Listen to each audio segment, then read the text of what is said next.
無理いけないギブアップということに Go for it Frick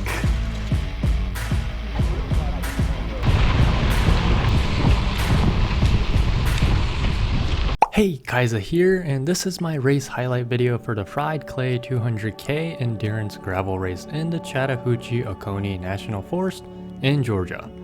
This was a self-supported race in the middle of the forest with no internet connection or any help arriving if something were to happen. This race was fully organized by the amazing Pat Patterson, so kudos to him. Now, I'm not a racer, so I rode this as a challenge for myself and to simply enjoy a big gravel ride, as well as the entire adventure that comes along with a race. I'll leave a note below for where the race footage begins, so skip there if you're a busy person. But make sure to watch the entire video if you want the full story and the full experience. Now sit back and enjoy. To start off, let me discuss the race surfaces and its 4 parts. The first part of the race is hilly and chunky. Since it's the beginning of the race, you don't really feel too tired, but it's quite hilly with multiple climbs over 10%. In addition, it's loose gravel, which makes it harder to climb, and there are multiple deep creek crossings with chunky rocks making it super cold but also quite dangerous. But overall, being the beginning of the race, it's not too shabby. The second part is by far the most technically difficult. Majority of the section is rough single track with multiple steep climbs as well as many down trees, requiring tons of hike-a-bike. But what makes this section even more difficult is the deep mud. Especially with rain a few days prior, a large portion of the segment required dragging a bike through mud. This leads to the second section being the most time-consuming and difficult. The third section involved deep gravel with steep climbs once again. With energy levels going down throughout the race, this section was physically and mentally the most difficult for most people. There were long segments of 10 to 15% climbs on some chunky gravel. It was very rolling with climbing a big hill for a couple minutes and bombing down a hill in 30 seconds and repeating that over and over and over. Finishing this section ends at the Hadaway Hunt Camp, where people could choose to camp for the night if they chose to do it over 2 days. And the final section was the easiest surface with rolling gravel roads and stretches of paved road. You don't really need to think too much during this section other than just pedaling your bike. Although there were steep climbs during this section, the surface not being that chunky and difficult to ride made it honestly quite easy. For me, this section felt really easy physically, but never ending and quite tough on my mind. Now again, this race was self-supported, meaning I have to carry all my food and water and repair tools and everything I might need. There was water at the campsite, which we did use, but other than that, we had to carry everything. So having enough capacity for water was important. And in my case, I require lots of calories since I'm so skinny that I have no fat to burn, so lots of food as well. Now let me begin my story of the Fried Clay 200K endurance gravel race of 2022. Now I want to start 1 month before the race where trouble struck initially. I started getting this severe back pain and it was just so bad that I could honestly barely walk. I would spend probably about 3 hours total in a day just rolling and stretching my back to try to get it better so that I could honestly get back to training. But even when I could get back on the bike, the back pain was just always there. At this point, it's like 3 weeks until the race and I'm starting to get really worried if I can even ride at the race. Now skip to a week before and the pain is still kind of there. But I do a century gravel ride with my friends to test my fitness and my back, and I was surprised that I didn't feel as much pain. It was more soreness instead of like sharp pains, and fitness wise I actually felt pretty damn good. I don't want to do this anymore, but yeah, it's painful and that is brutal. For this race, my friends and I decided to drive down to the start the day before and camp so we don't have to wake up super early on race day. For this race, I put in lots and lots of thought in the bag setups and the refueling setups, so I felt super prepared. So I grabbed everything and packed it into the car to pick up the other guys. Or at least I thought I got all my gear. Do you notice anything missing from the back of my car that I might need for a bike race, right? When we arrived at the campsite, there's many more people doing the same thing, so tents were everywhere. It's like 40 degrees, so there was a big campfire with everyone socializing. I don't own a tent or a sleeping bag, so I just chose to sleep in my car, which ended up being a big mistake. It was just super uncomfortable, freezing cold, and led to reigniting the fires in my back. Pretty uncomfortable, my back kind of hurts, and this tweak in my back ended up being the worst thing during the next 18 hours of my race. Hey, good morning. It's like 7:30 right now. So yeah, a lot of people camped last night, and lots of people right now, lots of motion and things going on, but lots of tents are still out, since people are probably gonna camp another night tonight after they get back. So, and here we are. It's finally race day. More people have shown up with a variety of bikes, including gravel bikes, hardtails, and full suspension mountain bikes. I thought a full suspension is a bit overkill, but whatever you're comfortable with. Maybe that's the only bike they have. I'd say around 25% of the riders were planning to camp at the halfway point, and the rest were planning on doing it all at once. But here we are, gathered at the start and ready for the exciting day.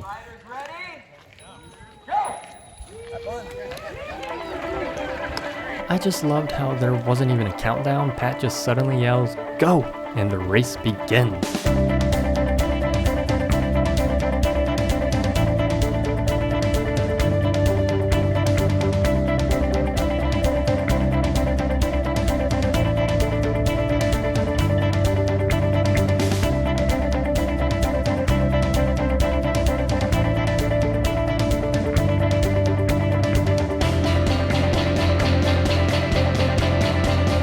How are we feeling? Mile 0.2. I'm alive. Nice and breezy. So at the beginning we see these puddles, which was quite worrying for all of us, since if there's water here, then that means that there's a lot of water later in the second part. And boy, we were right.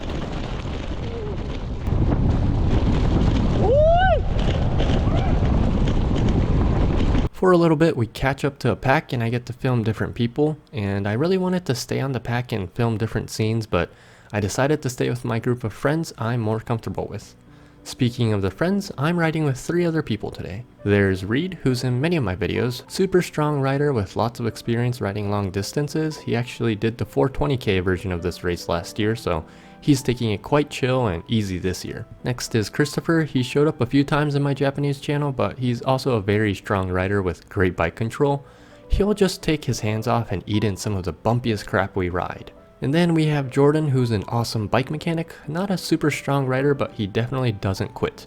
No matter the speed, he just keeps on pedaling, and I think that's super respectable. But in this ride, he was more important to me as a bike mechanic, since, spoiler, my bike breaks and we take apart my bike during the ride in the forest. Hey, I proved my value on this ride. And now that I discussed my quote-unquote friends, I wanted to take my arm and leg warmers off, and this happens.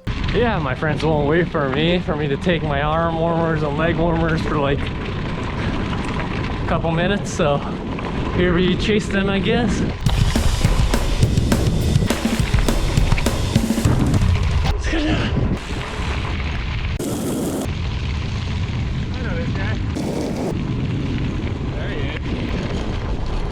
This first section gets rougher and rougher of a surface. Thank you so much for waiting. The beginning was hard packed since we were close to actual roads, but the more we ride deeper into the national forest, it makes the surface harder and harder to ride. And yet these guys are blasting the downhills. I went at about 60% speed since, you know, it's the beginning of the race. And I definitely don't want to screw up here. And I also know that my brake pads are getting a bit thin, so taking it safe as of now. I know it's the beginning of the race still, but I am just feeling so good.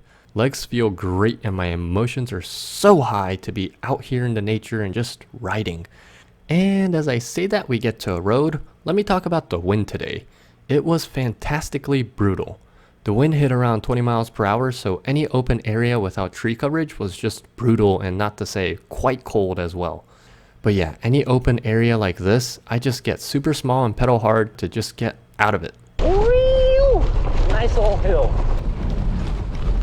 This part was a little sad for me since this area was full of trees last year, but it's all gone now and I got a bit sorrowful, but after we passed this part, we sped up.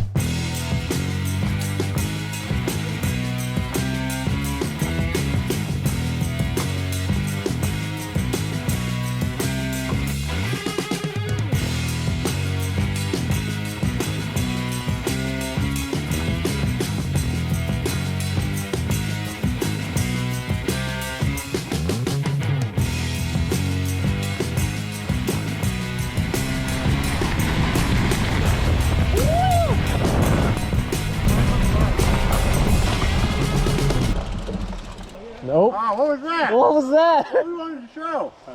You gotta kind of.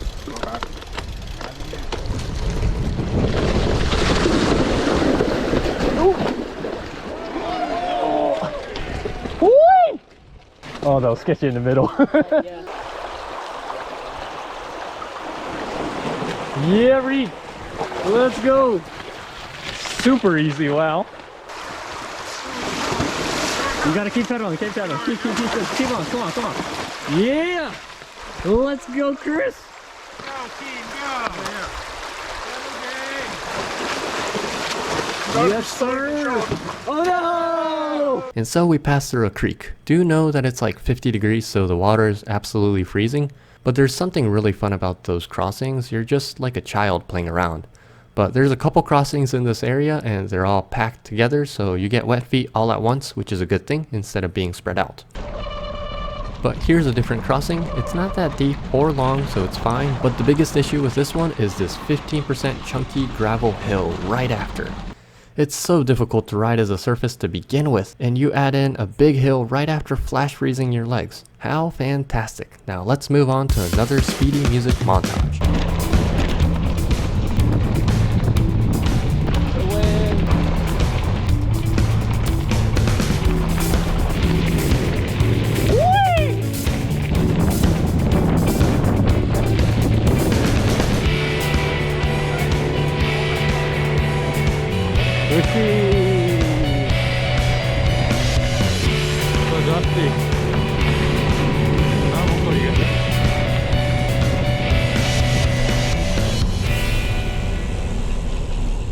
And you can see me stretching my arms and back here, since this is around where the tweak in my back starts feeling a bit worrying. Thankfully we're on a bit of a paved section, so I can stretch out a bit. That's one of the difficulties of gravel, is you can't stretch out as much as you should. Big Doug. I remember I was so dead in this area last year, but I am like pretty damn totally fine right now, so it's amazing what another year of biking does, you know? It's awesome. Whee! We see these cows and horses, so that was a sign for me that we're getting close to the first rest stop. And so we get to the church, rest up, refuel, stretch the back a lot for me, and get ready for what we know will be the most brutal section of the day. Now technically this bit of chunky gravel right after the first rest stop is still part of the first section, but I kind of feel like the church is a great pivot point, so I just count it as part 2. Oh, this is the chunky, terrible gravel. There's a lot of the deep type of gravel, making it quite difficult to ride both up and down. You lose your wheels so easily, so you just have to ride so carefully. And there's these holes everywhere as well, and you just can't see them with how the surface looks, so too much speed and you can really screw yourself over. But anyways, the single track section starts in the middle of a really fun descent, which is so mean, but it's also super easy to miss, so we have to yell out to descending riders to tell them that there's a turn in the middle of a descent. And so the fun brutality begins.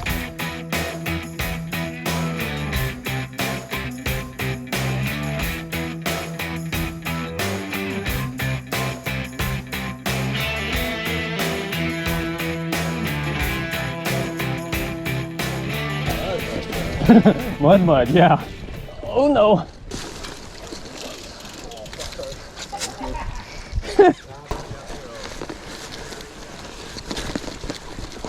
There's a gigantic tree in the way. Oh, you're cheating. You gotta bunny hop it. Ooh. Big tree. Yeah, you got it. So we finally get to where the second section starts to become extremely painful and time consuming. The beginning was rough but manageable single track, but from here, what waited for us was a long log of hike-a-bikes. And so this hill I'm descending ever so elegantly was actually a wrong turn, and we were supposed to turn earlier and have a flat path to the other side, but from missing a single turn, we have a cliff looking right at us.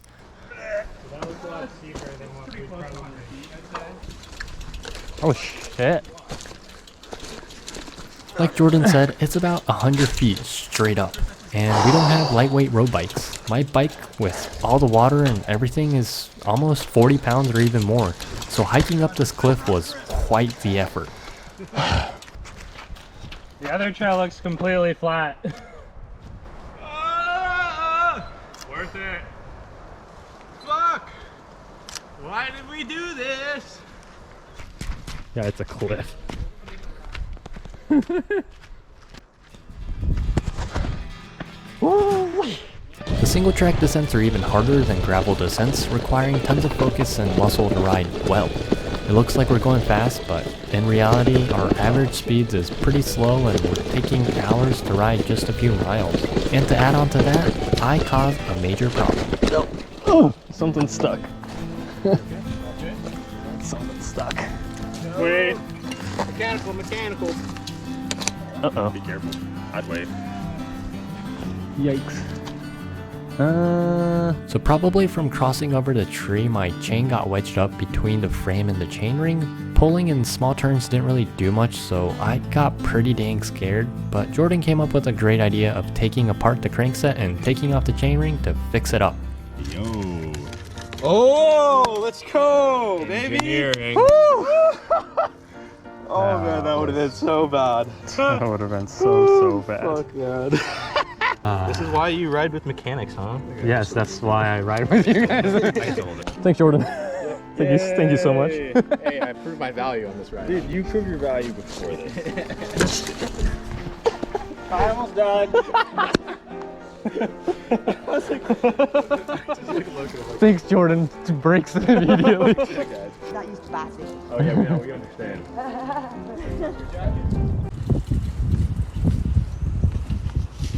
And here we are, the worst 5 miles or so of this part, riding in a total mud pit.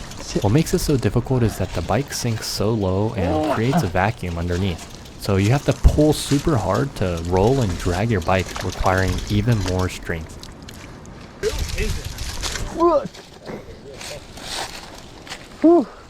Wait, let me see your legs. Nice. There's just so much of this that I mentally start to crash due to not being able to ride, and it becomes really difficult to handle when your bike changes from a vehicle to luggage, to be honest. And even when I could ride, I just hear mud and rock pebbles scraping against my disc rotors, driving me totally nuts. That was difficult. The last few miles of this section was actually gravel and we couldn't be happier. When you ride single track and walk through mud for hours, even rough gravel feels like riding in paradise. Mentally, at least. I lost tons of energy, so trying to recover at the moment, but super smooth and I can actually stretch out a bit. But from here to the next town, Juliet, our group starts to fall apart. Everyone started going at a pace that they feel more comfortable, and the section started with a 3-mile long climb, so Jordan split up at the very beginning. And Christopher really needed water apparently, so he started to zoom ahead, and I was trying to chase him, so was pushing the pace as well. Rita was riding with us initially, but slowed the pace halfway through the climb, and at this point, I had no reason to slow down, so I just pushed myself, and it actually felt really nice to turn the pedals fast and sprint up hills and just ride really fast. We're gonna go over here for some water. But we finally get through section 2 of the race and take a breather at Juliet, but the wind here is so strong that you can actually hear and see things just blowing away, and to be honest, it's pretty dang cold even in the sun. Also, the water here ended up being super gross with a super strong sulfur smell and taste. Even with flavored hydration powder, the terrible smell just stayed in your mouth and it made it quite undrinkable for me. I fortunately had about a liter of normal water, so I decided to just drink that and risk it until the next stop, but Christopher wasn't so fortunate.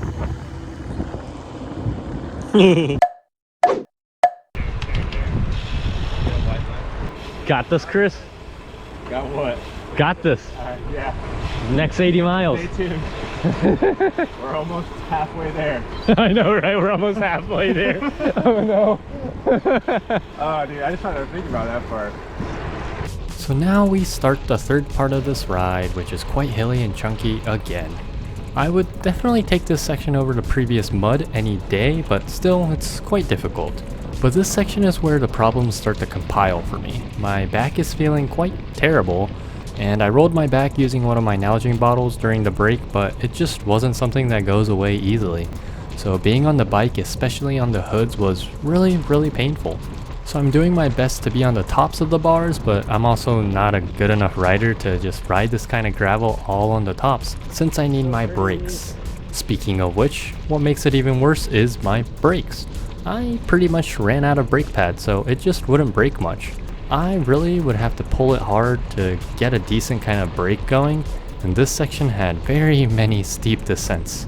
So, there actually was a section where I was descending this super chunky gravel and I gained way too much speed to turn, so I had to make the decision of trying to turn and crashing and sliding out, or just going into the ditches to not slide out and slow down somehow. Well, because of my brakes aren't working as well, I kind of was going too fast. I figured instead of trying to turn and crashing or slipping, I figured I might as well just slow down and get out of it. So like I said, this section has so many hills, many steep ones too. So Jordan tore off from the group pretty quickly, and us three in front also were quite tired and just wanted to move forward, so we barely really took a break. I think out of the 26 miles in this section, we took 2 breaks to wait for Jordan. And it really was, one, to make sure he's okay, because remember, there's no signal here, so if he gets hurt, he can't just message or call someone. But 2 was because we wanted to ride together on the longer stretches of paved road segments, just to be safer. But in reality, these road segments were also pretty hilly, so he would tear off halfway through, but we could at least see him, since these roads are more straight and there's no trees in the way, so we could at least see that he's alive. But yeah, everyone was saying how this was the toughest section of the race, but for me, I honestly felt fine since I can at least ride my bike. But energy levels are starting to get low, so my filming does go into a bit of energy saver mode, but my legs are still kicking.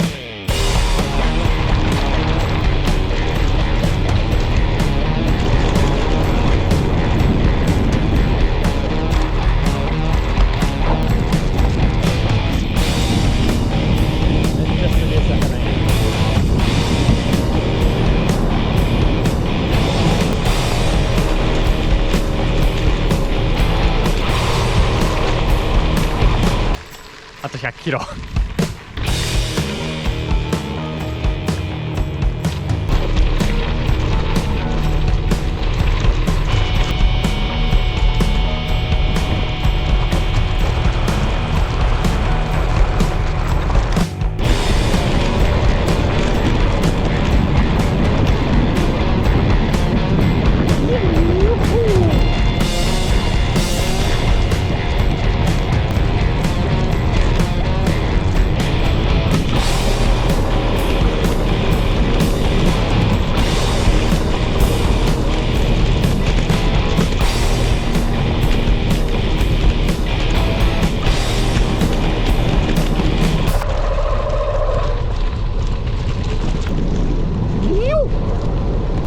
So awesome.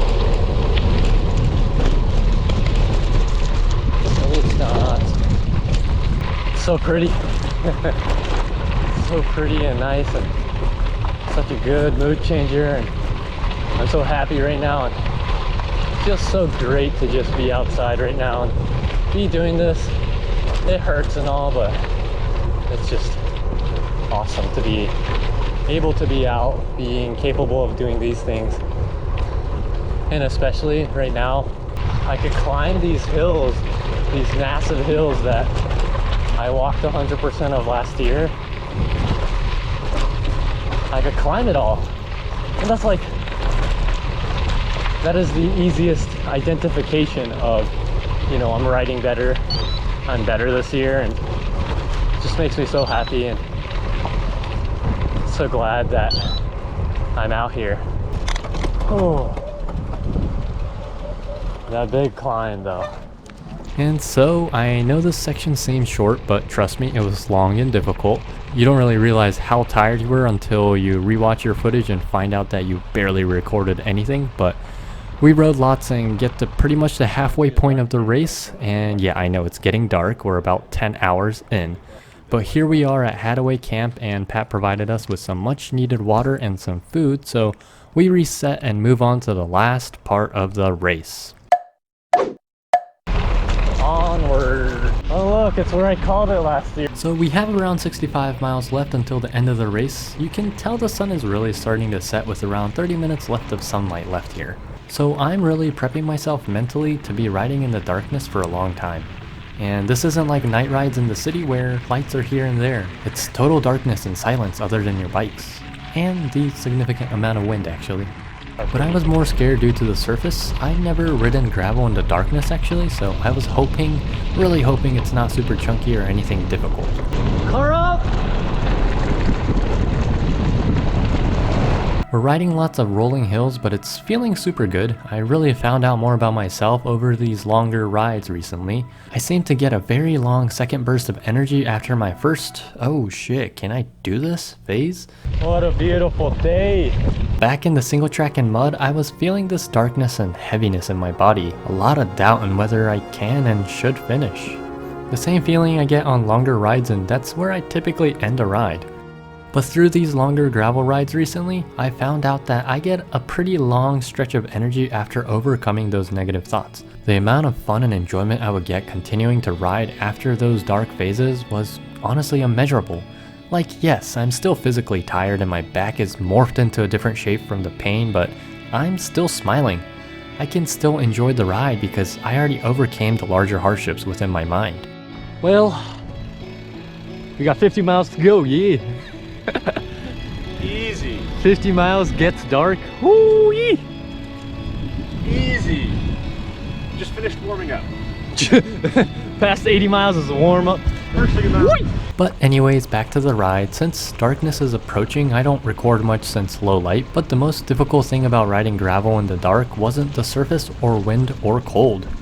It was the dust. During the day, you don't really worry about the dust since you don't see it that much, but in the dark, your headlights glare against the dust and you don't see anything. It's the same scenery as when you drive in snow or heavy rain, just lines of light in front of your eyes.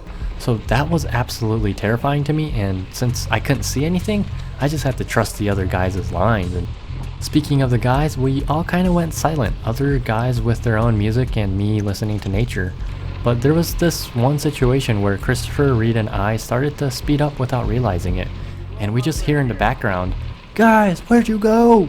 Or something like that. I didn't really hear it. And we realized we left Jordan right after saying, "Let's stay as a group since it's dark, better safe at this point," as we promptly dust him.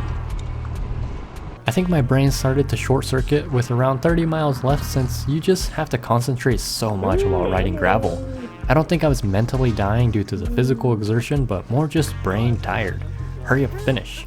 Something like that, where my brain's just not even speaking normally. like what? Back on gravel.